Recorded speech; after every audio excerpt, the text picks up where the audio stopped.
그간 주님 안에서 평안하셨는지요? 우리 모두에게 하나님 우리 아버지와 주 예수 그리스도로부터 은혜와 평강이 있기를 간절히 바랍니다. 현재 전하고 있는 말씀은 CD와 인터넷으로 전달되고 있습니다. 인터넷 주소는 pastorjosephjin.podbean.com에서 들을 수 있습니다.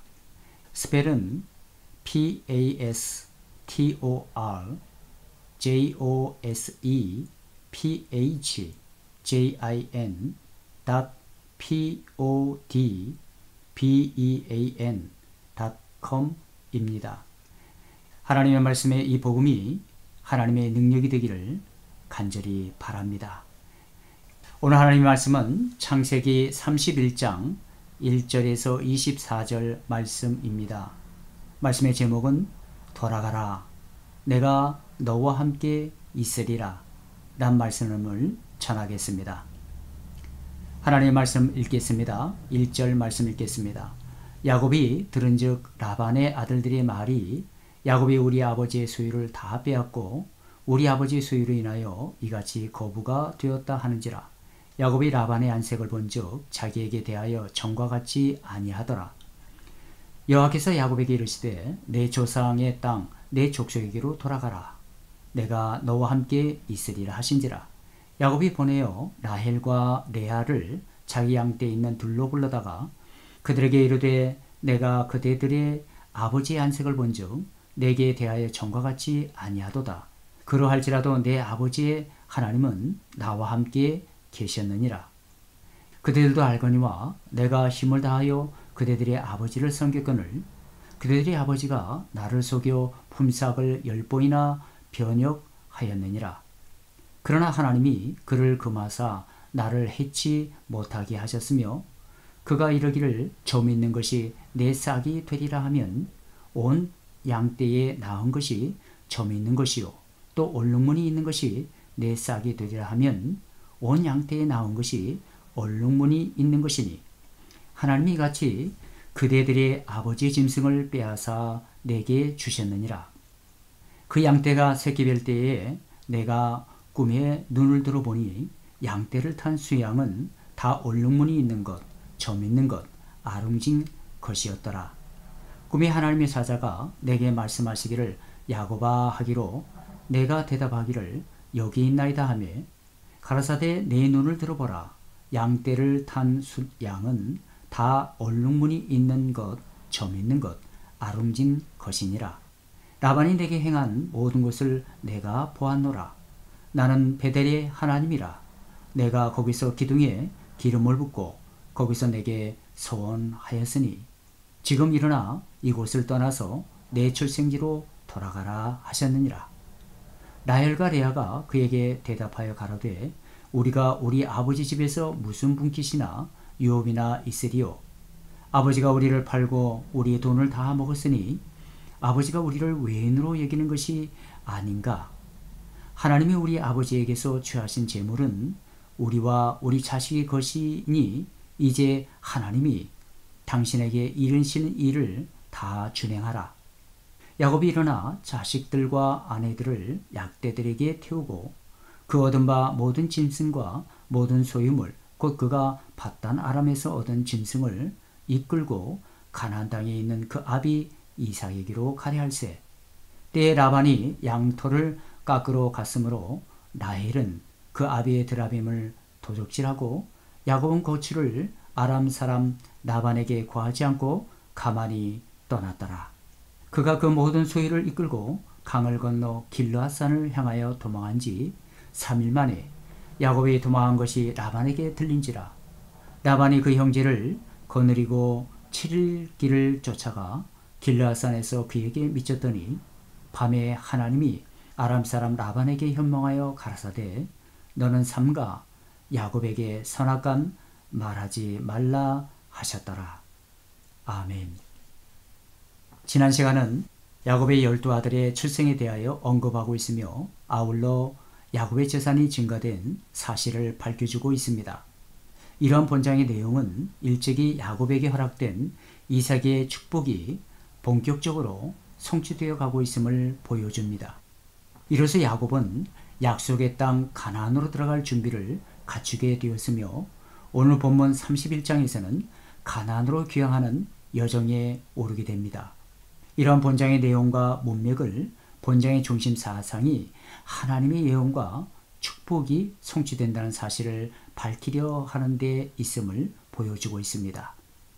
그러나 야곱은 그런 하나님의 축복과 인도함에도 불구하고 내 조상 땅 족속에게로 돌아가라.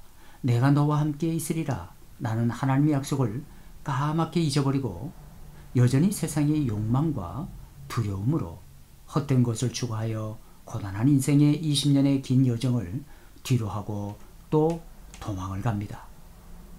끝없는 도망자의 신세. 도망자는 세상에 피할 곳이 어느 곳도 없는데 끊임없이 도망을 갑니다. 현실로부터 도망을 갑니다. 상황과 환경으로부터 도망을 갑니다. 병마로부터 쫓기며 도망을 갑니다. 부르심으로부터 도망을 갑니다. 성경의 요나가 하나님의 부르심에 도망을 가지 않습니까? 아직도 세상에 미련이 있어서 하나님을 멀리하고 도망을 갑니다. 가정으로부터 도망을 갑니다. 자신으로부터 도망을 갑니다. 야곱은 끊임없이 쫓기며 도망가는 사람이었습니다. 저와 여러분들은 어떻습니까? 여러분, 도망자의 특징이 있습니다. 도망자는 늘 불안합니다. 두렵습니다.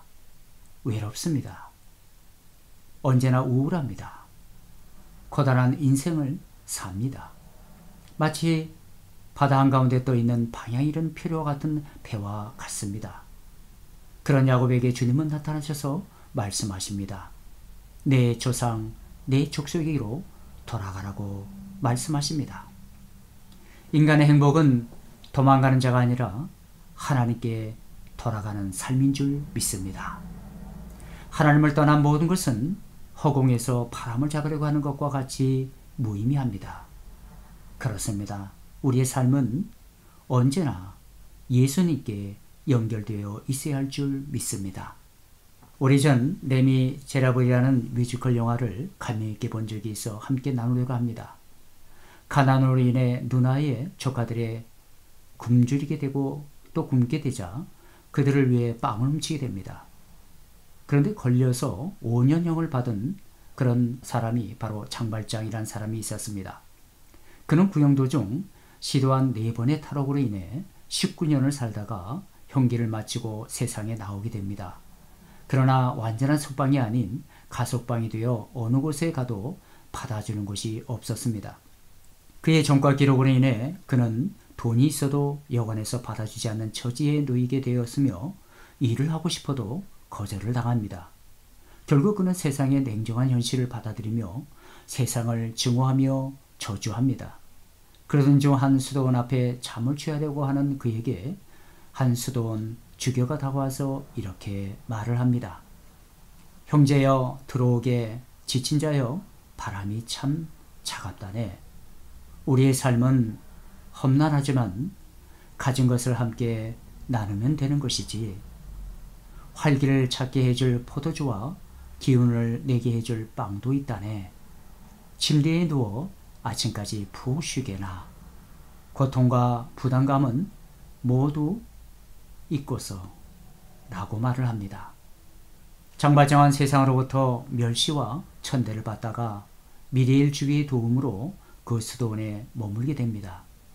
하지만 세상에 대한 불신과 증오로 가득 찬 장발장은 수도원에 있는 은식기들을 훔쳐 도망을 갑니다. 그러나 도망 중에 잡혀 다시 한번 감옥에 갈 처지에 처합니다. 하지만 주교는 그의 죄를 묵인하고 거기에 은초대까지 얹어서 줍니다. 그 사건으로 인해 장발장은 삶을 바꿉니다. 주교는 장발장에게 이렇게 축복을 해줍니다. 하나님께서 자네를 어둠에서 구했으니 자네 영혼을 이제 주님께 맡기게나 라고 말을 합니다. 작은 수도원의 은초대는 수도원의 큰 재산이었습니다. 그 당시 은초토의 가치는 집 한 채 값에 이르는 가치였습니다. 주교의 은혜로 새 사람이 된 장발장은 한 작은 도시에서 마들렌이라는 이름으로 먹거리 산업을 크게 일으켜 큰 성공을 거둡니다. 그의 끝없는 선행과 시의 공헌을 인정받아 결국에는 시장직까지 역임을 하게 됩니다.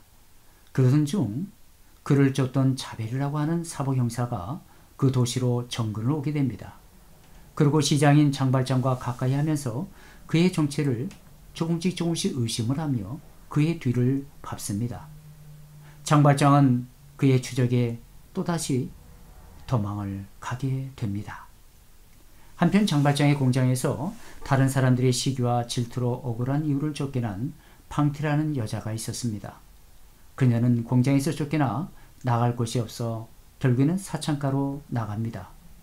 가정을 버린 남자로 인해 홀로 어린 딸을 살리기 위해 가정의 가장 밑바닥인 사창가에 추락하여 비참하게 살아갑니다. 그녀의 어린 딸을 살리기 위해 사창가에서 자신의 아름다운 머리카락을 잘라 팔아야만 했었고 그 돈이 모자라 이빨까지 빼서 팔며 또한 몸을 팔아 어느 집에 맡겨진 어린 딸에게 돈을 붙여 주어야만 했었습니다. 결국 사창가에서 그녀는 병을 얻어 다 죽게 됩니다. 그런 그녀를 길에서 발견한 장발장은 그녀를 도와주게 됩니다. 그녀는 장발장의 공장에서 일하였던 여자였습니다.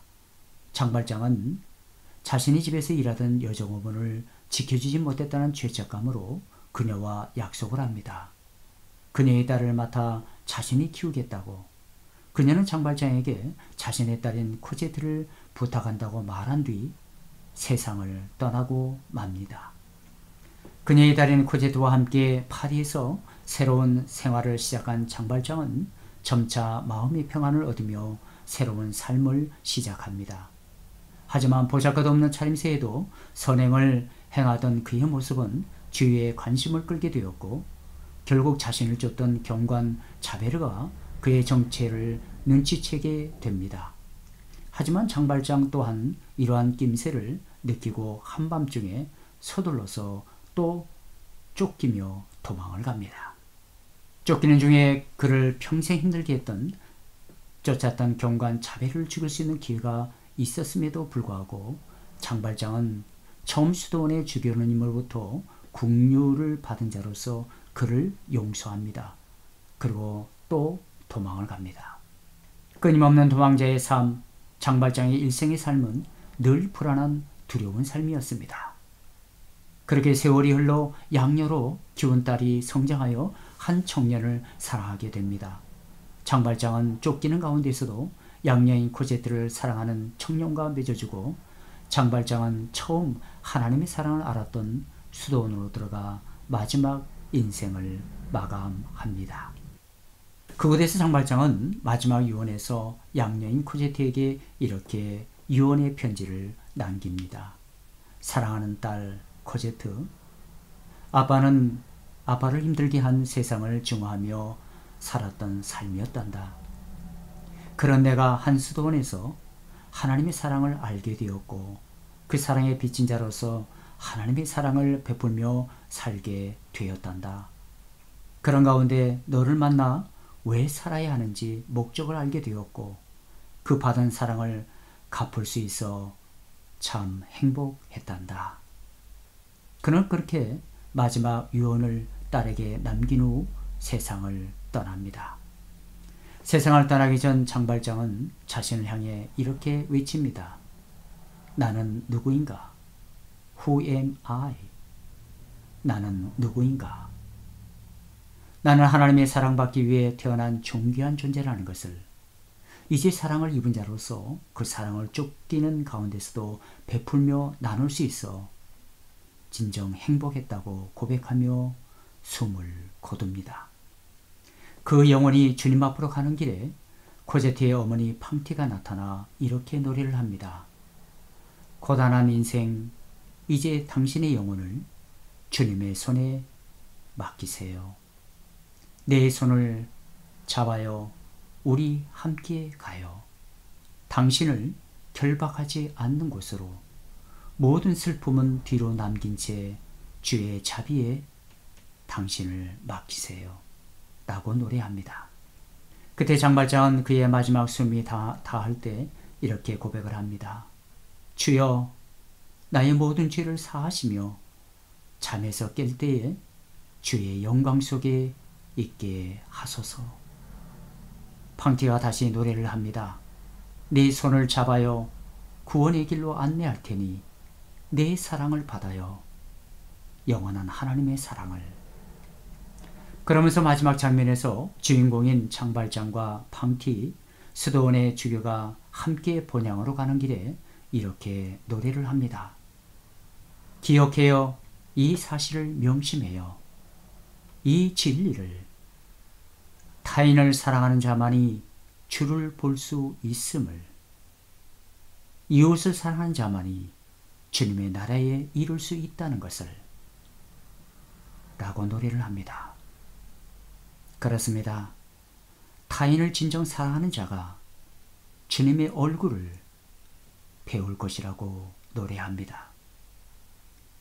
끊임없는 도망자의 고단한 삶을 뒤로하고 그런 주님의 은혜로 영원한 안식처로 돌아가게 되었습니다. 세상은 어느 곳도 평안이 없습니다. 참 안식이 없습니다. 오늘 주님의 품 안에 참심이 있고 오직 주님의 품 안에 참심이 있고 평안과 안식이 있는 줄 믿습니다. 오늘 말씀의 야곱의 삶도 이와 같습니다.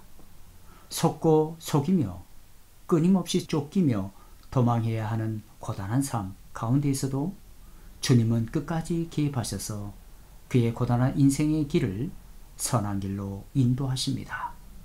바로 이분이 저와 여러분들의 하나님이신 줄 믿으시기 바랍니다. 오늘 본문을 간략하게 요약하면 이렇습니다. 20년 동안이나 외삼촌 라반의 집에서 객지 생활을 하던 야곱은 드디어 고향으로 돌아가라는 하나님의 지시를 받습니다. 하나님의 지시를 받아 고향으로 돌아가던 야곱에게 라반의 추격이라는 큰 시련이 닥쳐왔으나 하나님의 주권적인 간섭으로 야곱의 귀환길에는 아무런 장애도 받지 않았습니다. 이런 야곱의 20년 하란 생활과 귀향의 사건은 후에 그의 가족이 애굽으로 이주하여 400년간 번성하다가 가나안으로 돌아가던 출애굽 사건과 함께 우리들에게 중요한 영적인 의미를 주고 있습니다. 즉 성도들이 이 세상에 사는 것은 객지 생활과 같은 것으로 언젠가는 고향으로 돌아가야 한다는 사실을 상징적으로 가르쳐 줍니다. 성도들의 고향은 하나님께서 예비해 두신 영원한 나라로서 하나님께서는 천국을 향하여 가는 성도의 여정을 주관적으로 보호하시고 인도하셔서 반드시 도착하게 하실 것을 믿습니다. 오늘 말씀을 자세히 보면 야곱이 귀향을 서두르게 된 이유가 무엇인지를 두 가지로 볼 수 있습니다. 1절, 3절 말씀 보겠습니다. 야곱이 들은즉 라반의 아들들의 말이 야곱이 우리 아버지의 소유를 다 빼앗고 우리 아버지의 소유로 인하여 이같이 거부가 되었다 하는지라. 야곱이 라반의 안색을 본즉 자기에게 대하여 전과 같이 아니하더라. 여호와께서 야곱에게 이르시되 내 조상의 땅 내 족속에게로 돌아가라. 내가 너와 함께 있으리라 하신지라. 첫 번째로 야곱의 물질적인 축복에 대해 라반의 어린 아들들이 시기하였고 라반도 야곱에 대해서 간접적으로 미움을 드러냈기 때문인 것입니다. 두 번째는 하나님께서 계시를 통하여 조상의 땅 곧 가나안으로 돌아가라는 지시를 하셨기 때문인 것입니다. 이것은 하나님께서 야곱으로 하여금 하란에 머물 수 없는 환경을 만드신 후 고향으로 돌아가라는 새로운 삶의 방향을 제시하였음을 의미하는 것입니다. 이와 같이 하나님께서 성도들에게 어려움을 주실 뿐만 아니라 반드시 피할 길을 지시함으로 보다 새로운 삶의 비전을 보여주시는 분임을 알 수가 있습니다. 야곱은 하나님의 놀라운 축복으로 일약 거부가 되었는데 이로 인해 라반과 그의 아들들에 의해 미움을 받고 또 하나님의 지시에 의해 귀향하게 되었습니다. 이러한 사건들은 하나님께서 택한 백성들을 구원하시는 데 있어서 치밀한 계획과 준비를 통하여서 섭리하신다는 사실을 보여줍니다. 왜 하나님은 야곱이 도망하는 가운데에서도 야곱을 막지 않았을까요? 하나님은 야곱을 포기하지 않으십니다. 야곱의 인간성과 상관이 없이 사랑하십니다. 하나님은 베델에서 야곱을 만나 주셔서 갈 길을 보여주십니다. 야곱은 언제나 자기중심적인 사람이었습니다. 때로는 하나님에게는 관심도 없습니다. 그런 가운데서도 하나님은 언제나 야곱의 삶에 개입하셔서 말씀하십니다. 야곱은 고향으로 떠나는 일에 자신의 부인들과 의논을 합니다. 4절, 7절 말씀 보겠습니다. 야곱이 보내어 라헬과 레아를 자기 양떼에 있는 들로 불러다가 그들에게 이르되 내가 그대들의 아버지 안색을 본즉 내게 대하여 전과 같지 아니하도다. 그러할지라도 내 아버지 하나님은 나와 함께 계셨느니라. 그대들도 알거니와 내가 힘을 다하여 그대들의 아버지를 섬겼거늘 그대들의 아버지가 나를 속여 품삯을 10번이나 변역하였느니라. 그러나 하나님이 그를 금하사 나를 해치 못하게 하셨으며 라고 말을 합니다. 고향으로 돌아가라는 하나님의 말씀을 들은 야곱은 단독으로 결정을 내리지 않고 가족들과 함께 신중하게 의논을 했습니다. 이와 같이 가정의 중대사를 가족들과 함께 의논하면서 하나님에게 받은 말씀을 나눔으로써 하나님의 뜻을 찾는 모습은 우리 모든 신앙인들의 가정이 본받아야 할 점인 것 같습니다. 6절 말씀에 힘을 다하여 라는 말씀이 있습니다. 그 뜻이 무엇입니까? 이 말은 숨이 차도록 전심전력을 다하여서 라반을 섬겼다는 뜻인 것입니다. 즉 자신은 강교하게 속임수를 써서 라반의 가축을 빼앗은 적이 없으며 하나님의 섭리와 계시를 따라 성실하게 고용계약을 이행하였음을 강조하고 있는 것입니다. 이와 같이 우리 성도들도 무슨 일을 하든지 사람에게 보이기 위해 눈가림만 하지 말고 마치 그리스도께 하듯 다하여 성실하게 일하는 자세를 가져야 할 줄 믿습니다. 이어서 야곱은 10번이나 아버지 라반이 변역하였다고 말을 합니다. 여기서 10번이라는 말은 문자적으로 10회를 가르치는 말이 아니라 여러 번, 가끔, 종종 등으로 번역합니다. 또한 변역이라는 말은 바꾼다는 뜻인데 라반이 야곱과의 계약을 이행하지 않았음을 나타내고 있는 것입니다. 이와 같이 라반의 계약 위반 행위는 거짓된 수법으로 자기의 이익을 추구하는 사기와 다름이 없는 악하고 불의한 일이었습니다. 오늘날도 성실히 일하는 사람들이 일시적으로 부당한 일을 받는 일이 많지만은 야곱이 그랬던 것처럼 의로우신 하나님의 간섭하심에 의해 결국 성실한 자들은 큰 축복을 받게 될 것입니다. 이어서 야곱은 그의 아내들에게 옛일을 회상하며 그 꿈을 말하고 있습니다. 10절, 13절 말씀 보겠습니다. 그 양떼가 새끼 뵐 때에 내가 꿈에 눈을 들어보니 양떼를 탄 양은 다 얼룩무늬가 있는 것, 점 있는 것, 아름진 것이었더라. 꿈에 하나님의 사자가 내게 말씀하시기를 야곱아 하기로 내가 대답하기를 여기 있나이다 하매 가라사대 내 눈을 들어보라. 양떼를 탄 숫 양은 다 얼룩무늬가 있는 것, 점 있는 것, 아름진 것이니라. 라반이 내게 행한 모든 것을 내가 보았노라. 나는 베델 하나님이라. 내가 거기서 기둥에 기름을 붓고 거기서 내게 서원하였으니 지금 일어나 이곳을 떠나서 내 출생지로 돌아가라 하셨느니라. 하나님의 사랑은 하나님의 택하신 자녀들을 축복의 자녀로 만들어 가시면서 사랑하는 것을 봅니다. 10절, 12절의 꿈의 내용은 야곱이 라반과 재계약을 맺기 직전에 꿈의 내용이며 13절의 꿈의 내용은 최근에 하나님으로부터 받은 계시로 10절, 12절의 꿈과는 약 6년간의 시간 간격을 가집니다. 이처럼 두 꿈은 서로 다른 시기에 꾼 꿈이지만 야곱은 자기 아내들에게 하나님의 뜻을 확신시키기 위해 동시에 일어났던 사건이었던 것처럼 말하고 있습니다. 13절에서 베델 하나님의 명칭을 씁니다. 그 의미가 무엇이었습니까? 베델은 하나님의 집이란 뜻으로 돌 베개를 베고 잠을 자던 야곱의 꿈속에서 하나님을 만난 장소를 가르칩니다. 이곳에서 하나님께서 절망과 슬픔에 빠진 야곱에게 후손의 축복과 가나안 땅에 대한 기업의 축복을 언약하셨습니다. 이제 하나님께서 언약하신 대로 20년간 야곱에게 후손의 축복을 주시고 그를 보호하여 주신 후 남은 언약인 가나안 땅에 대한 기업의 축복을 이루시기 위해 돌아가라고 명령하시는 것입니다. 그러므로 베델이 하나님이란 언약을 반드시 이루어 주시는 하나님을 가르치는 상징적인 명칭인 것입니다. 그리고 약속을 지켜보고 있다는 것입니다. 반드시 서원을 기억하십니다. 하나님은 약속을 이루십니다. 하나님의 요구는 우리가 약속한 것도 지키라는 것입니다. 하나님의 약속은 하나님의 말씀 안에 있습니다. 그 말씀을 붙들고 우리는 기도해야 합니다. 하나님은 내가 너희의 소원을 기억하고 축복하신다고 말씀하십니다. 여러분, 하나님께 소원한 것이 있습니까? 꼭 지키시기 바랍니다. 하나님은 그 길을 인도하십니다. 하나님의 자녀들은 하나님께서 반드시 선한 길로 인도하십니다. 우리는 어떤 상황에도 낙심하지 말고 따라가야 합니다.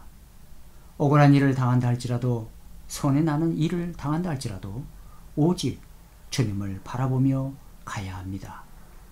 하나님을 바라보는 자에게 하나님의 은혜가 임합니다.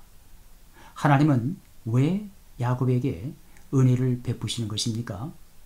지금은 은혜를 받을 때라 야곱의 생애가 바뀌는 것입니다. 야곱의 마음을 조금씩 바꿔주시기 시작합니다. 오늘날의 성도들은 예수 그리스도 안에서 허락하신 수많은 언약을 반드시 이루어 주시는 베델 하나님을 만날 수 있습니다. 고린도후서 1장 20절에서는 이런 말씀이 있습니다. 하나님의 약속은 얼마든지 그리스도 안에서 예가 되니 그런즉 그로 말미암아 우리가 아멘하여 하나님께 영광을 돌리게 되느니라. 그렇습니다. 저와 여러분들의 삶 가운데 오직 예만, 아멘만 있어야 할 줄 믿습니다. 야곱이 가나안으로 가야 할 이유를 말했을 때 그의 아내들의 반응은 어떠했습니까? 14절 16절 말씀 보겠습니다. 라헬과 레아가 그에게 대답하여 가로되 우리가 우리 아버지 집에서 무슨 품깃이나 유업이나 있으리요? 아버지가 우리를 팔고 우리의 돈을 다 먹었으니 아버지가 우리를 외인으로 여기는 것이 아닌가? 하나님이 우리 아버지에게서 취하신 재물은 우리와 우리 자식의 것이니 이제 하나님이 당신에게 이르신 일을 다 준행하라. 모두 전적으로 찬성하였습니다. 결혼한 여자들이 남편의 의사를 존중히 여기고 그에 따르는 것은 아름다운 일일 것입니다. 에베소서 5장 22절에서 23절에서는 이런 말씀이 있습니다. 아내들이여 자기 남편에게 복종하기를 주께 하듯 하라. 이는 남편이 아내의 머리 됨이니 그리스도께서 교회의 머리됨과 같음이니 그가 친히 몸의 구주시니라. 아멘. 특히 친정아버지 라반의 불의한 일을 경험한 딸들은 더욱더 야곱의 의견에 동조하게 되었습니다. 그런데 이 모든 일들은 하나님께서 야곱을 가나안으로 인도하기 위하여 환경은 물론 사람의 마음을 주관하시고 섭리하신다는 사실을 보여줍니다.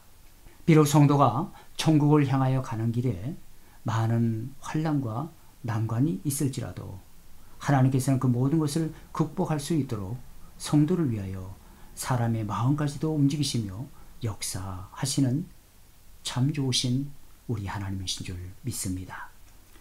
로마서 9장 18절에서는 이런 말씀이 있습니다. 그런즉 하나님께서 하고자 하시는 자를 긍휼히 여기시고 하고자 하시는 자를 강팍해 하시느니라. 아멘. 야곱이 가나안을 향하여 하란을 떠날 때 라반은 어디에 있었습니까? 19절 말씀에 보겠습니다. 때에 라반이 양털을 깎으러 갔으므로 라헬은 그 아비 드라빔을 토족질하고, 양털을 깎는 시기였으므로 라반은 양털 깎는 축제에 참석하기 위하여 양떼가 있는 들에 나가 있었습니다. 야곱은 이 기회를 이용하여 라반 몰래 도망을 한 것이었습니다. 그리고 라헬은 그 아비 집에서 드라빔을 훔치게 됩니다. 그리고 또 쫓기듯 도망을 갑니다. 야곱은 떠나는 것이 언제나 떳떳지 못하였습니다. 왜 그렇습니까? 하나님께서 말씀하셨지만 그 말씀을 듣고 믿었지만 확신이 없었습니다. 주님을 따르면서도 확신이 없을 때가 있습니다. 야곱은 언제나 자기중심적으로 생각하며 행동을 합니다. 그러면서도 하나님 앞으로 가고 있는 것입니다. 야곱은 또다시 도망자로 또 떠나고 있는 것입니다. 그러나 하나님은 그런 야곱을 포기하지 않으시고 하나님의 때에 만나 주십니다. 이분이 바로 저와 여러분들의 하나님이신 것을 믿으시기 바랍니다. 19절 말씀에 라헬은 그 아비의 드라빔을 도적질하고 라고 말씀합니다. 여기서 드라빔이란 사람 형상을 닮은 조그만 우상인데 족장시대의 가정의 수호신으로 널리 숭배를 하게 되었던 것이었습니다. 라헬이 드라빔을 훔친 것은 종기적인 이유보다 재산권에 대한 욕심에서 비롯된 것으로 보입니다. 라반이 야곱을 뒤쫓아와서 드라빔을 찾은 이유도 그것이 재산과 관련된 것이었기 때문이며, 후에 언약을 세울 때에도 드라빔을 통한 재산 상속권 문제가 피차간에 발생하지 않게 되기를 약속하였던 것이었습니다. 라반이 야곱을 추격하여 만난 때는 야곱이 출발한 후 10일째 되는 날이었습니다. 22절, 23절 말씀 보겠습니다. 3일 만에 야곱이 도망한 것이 라반에게 들린지라. 라반이 그 형제를 거느리고 7일 길을 쫓아가 길르앗산에서 그에게 미쳤더니, 라반은 야곱이 도망한 3일 후 그 사실을 알았으며 7일 동안 뒤쫓아왔습니다. 라반이 야곱을 따라잡은 장소는 길르앗산으로, 이곳은 밧단 아람에서 약 480km 떨어져 있는 지역입니다. 라반은 이곳에서 이르기까지 하루에 약 70km, 7일간 매우 빠른 속도로 추격해온 셈인데, 이는 그의 마음이 맹렬한 분노에 사로잡혀 있음을 보여줍니다. 그러므로 야곱은 심각한 위험에 봉착하여 20년간 천신만고 고생 끝에 얻은 재산뿐만 아니라 생명까지도 잃어버릴지 모르는 상황에 빠지고 맙니다. 이처럼 우리의 인생은 아무리 애써 원하는 것을 이루어 놓았다 할지라도 언제 그 모든 것을 상실할지 알 수 없는 나약한 존재라는 것입니다. 누가복음 12장 19절 20절에서는 이런 말씀이 있습니다. 또 내가 내 영혼에게 이르되, 영혼아, 여러 해 쓸 물건을 많이 쌓아 두었으니 평안히 쉬고 먹고 마시고 즐거워하자 하리라 하되, 하나님은 이르시되, 어리석은 자여, 오늘 밤에 내 영혼을 도로 찾으리니 그러면 내 예비한 것이 네 것이 되겠느냐 하셨으니. 아멘. 끝으로 24절에서는 하나님께서는 라반에게 현몽하여 말씀하십니다. 24절 말씀 보겠습니다. 밤에 하나님이 아람 사람 라반에게 현몽하여 가라사대, 너는 삼가 야곱에게 선악간 말하지 말라 하셨더라. 너는 삼가 야곱에게 말하지 말라라고 말씀하십니다. 여기서 선악간이란 문자적으로 선에서 악한 것으로가 되는데, 야곱을 만났을 때 평강의 인사를 욕설이나 포악한 행동을 대신하지 말라는 것입니다. 이러한 하나님의 말씀은 능력과 권세가 있어서 라반의 분노를 누그러뜨렸으며 야곱을 파멸의 위기에서 구원하시는 결정적인 역할을 하십니다. 하나님께서는 이와 비슷하게 아비멜렉에게 현몽하여서 아브라함의 아내 사라에게 정죄를 범하지 못하게 하심으로 약속의 가문을 보호하신 적이 있습니다. 이처럼 모든 사람은 다 하나님의 지배 아래 있기 때문에 하나님께서 보호하시고자 하면 참새 한 마리도 땅에 떨어지지 아니하며 머리털 하나라도 상함을 받지 않게 되는 줄 믿습니다. 오늘 주시는 말씀은 돌아가라, 내가 너와 함께 있으리라 라고 하는 말씀인 것입니다. 그러므로 우리 성도들은 이 하나님의 말씀에 순종하여 어떠한 위험을 만날지라도 오른팔로 굳게 붙들어 주시는 하나님을 믿음으로 신뢰하여 신앙으로 행동하며 하나님의 말씀에 순종해야 할 줄 믿습니다. 그런 우리 모두가 되시기를 예수님의 이름으로 간절히 축원합니다. 시편 3장 5절에서 8절에서는 이런 말씀이 있습니다. 내가 누워 자고 깨었으니 여호와께서 나를 붙드심이로다. 천만인이 나를 둘러치려 하여도 나는 두려워 아니하리로다. 여호와여 일어나소서, 나의 하나님이여 나를 구원하소서. 주께서 나의 모든 원수의 뺨을 치시며 악인의 일을 꺾으셨나이다. 구원은 여호와께 있사오니 주의 복을 주의 백성에게 내리소서. 구원은 여호와께 있사오니 주의 복을 주의 백성에게 내리소서. 아멘. 말씀을 맺겠습니다. 그리고 우리가 이렇게 기도했으면 좋겠습니다. 도망자는 늘 불안합니다. 두렵습니다. 외롭습니다. 고단한 인생을 삽니다. 마치 바다 한가운데 떠있는 방향 잃은 표류하는 배와 같습니다. 그런 야곱에게 주님은 나타나셔서 말씀하십니다. 내 조상, 내 족속에게로 돌아가라고 말씀하십니다. 인간의 행복은 끝없이 현실로부터 도망가는 자가 아니라 하나님께 돌아가는 삶인 줄 믿습니다. 하나님을 떠난 모든 것은 허공에서 바람을 잡으려고 하는 것과 같이 무의미한 것이라고 말씀하고 있습니다. 그렇습니다. 우리의 삶은 언제나 예수님께 연결되어 있어야 할 줄 믿습니다. 우리들이 세상에 사는 것은 객지 생활과 같은 것으로 언젠가는 고향으로 돌아가야 한다는 사실을 오늘 말씀을 통해 상징적으로 우리에게 가르쳐주며 보여주고 있습니다. 성도들의 고향은 하나님께서 예비해 두신 영원한 나라로서 하나님께서는 천국을 향하여 가는 성도의 여정을 주관적으로 보호하고 인도하셔서 반드시 도착하게 하실 것입니다. 우리 성도들은 이 하나님의 말씀에 순종하여 어떠한 위험을 만날지라도 오른팔로 굳게 붙들어 주시는 하나님을 믿음으로 신뢰하며 언제나 신앙으로 행동해야 할 줄 믿습니다. 그럼 우리 모두가 되게 하옵소서. 기도하는 우리 모두가 되시기를 예수님의 이름으로 간절히 축원합니다. 아멘.